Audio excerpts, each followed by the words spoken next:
Hey everyone, I'm Charmi and I'm a product designer, and today I thought of an interesting video concept. So I generally don't design logos, and I recently created a logo for this company called Binary. And why I thought it's interesting is because I actually created the logo, we finalized the logo with the team, also printed merch for the logo, and then realized, hey, this is not working out. So I went back to the drawing board and created a new fresh logo from scratch, which recently launched, and we received a lot of love for the logo. So you might find this interesting. I generally don't design logos, so this was also a new process for me, and would love to take you through the process and tell you how I went about it. Binary is an AI hiring software, and the company was at that stage where they had just thought of their name. So Binary had just come into fruition, they had locked the name, and the brief that was given to me was very small. So that it should be one, professional, second, it should be intuitive, and third, it should be delightful. And because the name was finalized and they wanted to start rolling the product out, the time was very limited. How I generally go about logos is I try to find some inspiration. Okay, what does binary mean?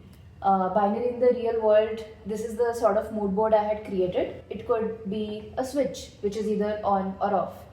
Or it could be a toggle. Anywhere there are only two options. Then I had also collected this inspiration for a yin yang, which is either black or white. Something like Morse code, which is either a line or a dot. And then a coin, it's either head or tails, which could also be binary. And then as designers might relate, like dark mode, light mode, or like the sun and the moon. So this was the sort of mood board I had created. And I was actually traveling during the time, so a lot of these ideas were in sketches. I was in a plane, then I was traveling via car, and I was just trying to iterate this on the go. And the other thing I kept in mind was the font which would be used for this. So generally in logos, there are two parts. First is the font type or the font face which you're using, and second is the logo. So for example, the Nike swoosh is the logo, and the Nike font which is next to it is the font type. So here also we wanted both the things. I was thinking of something like an icon and then the good font to go along with it. And one of my biggest inspiration was this pixel hex art. So these are the inspirations I collected for it, and wanted a font which would go along with the switch. Actually, switch is the one which actually clicked. So I'll walk you through these examples. These are the different fonts I was trying out for binary, and within a couple of hours we had to lock it down. So shared it with the team, and generally when I try to go and see different fonts also, I always try out numbers, and especially in binary, because 0 and 1 is like the core of it. If you see here, all my examples have numbers, special characters, caps, small caps, so that we know that we are end to end seeing the font, and then we don't run into loopholes later. So went into all of this, and this is where we were landing after 3 or 4 hours of actually iterating. So a black and white color is what we had finalized. We also tried a few different colors and then realized that, hey, to keep it professional and minimal, we'll keep it black and white. It sounds like an obvious choice, but we actually did go through a few iterations in the limited time we had. And then these were some iterations where if you look at a switch, it could be a side angle, it could be a top angle, and then this is a slightly tweaked angle.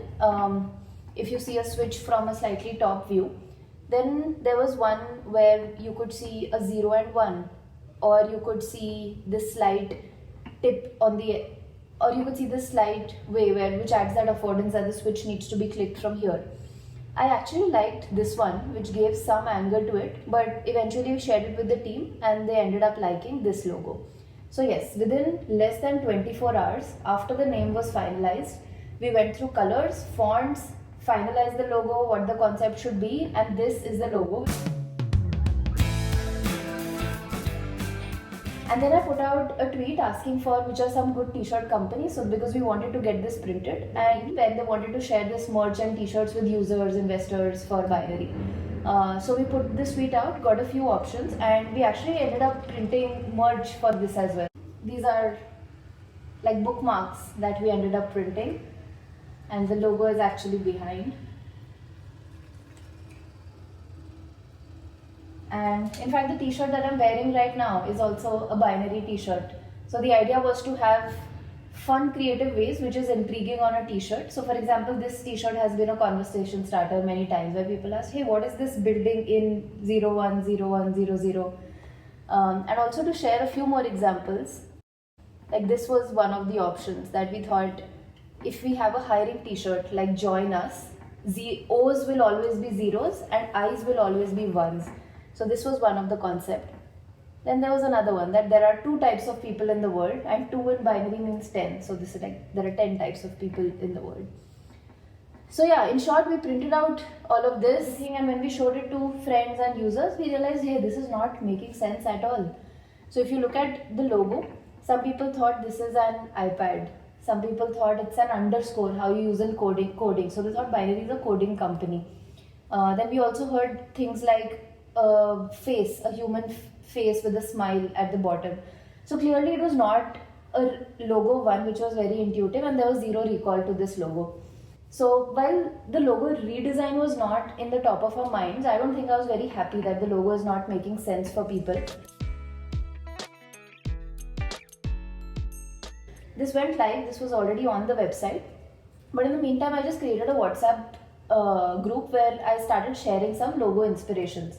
Like, okay, if we have to think of a different set of logo, keeping the same principles in mind, this is what I had started thinking. And again, I was on a trip, I was moving around, but I started thinking about sketching out what binary means. So I would take a pen and paper, I would write down 1, 0, B, then crossing it out, or if you see over here, and also saw some examples of companies which have B in their logo. Like one of the good examples was Google Fonts, and I saw how they have created this very beautiful way where there are ones and zeros, which was a trigger for inspiration.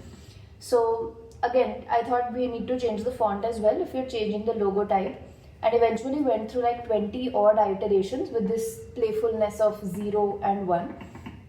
And these are all the iterations where it went through, and in the end actually ended up landing on this logo. And if you see this logo, this is a very minimal yet intuitive play on 1 and 0, and this is the animation we created for it, and this goes very well with our new typeface. The only hunch in my mind was that this is a serif logo and this is a sans serif font, but I feel together it goes along pretty well. And yes, then we in fact before finalizing it, we shared it with a few users. They ended up understanding the concept. We shared it with some friends who understood it, and then with the launch, when it went live, we realized that hey, people are relating to this logo and all. And here are a few things which people said about the logo, and this is how we ended up creating the new binary brand identity.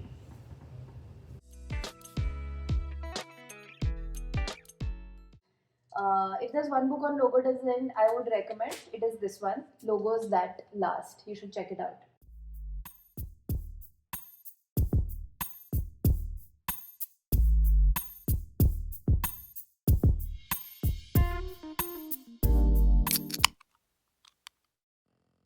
Also, I have designed the UI UX of binary apart from the logo and brand identity. So if you want to check it out, let me know in the comments and maybe I'll make a video on that as well.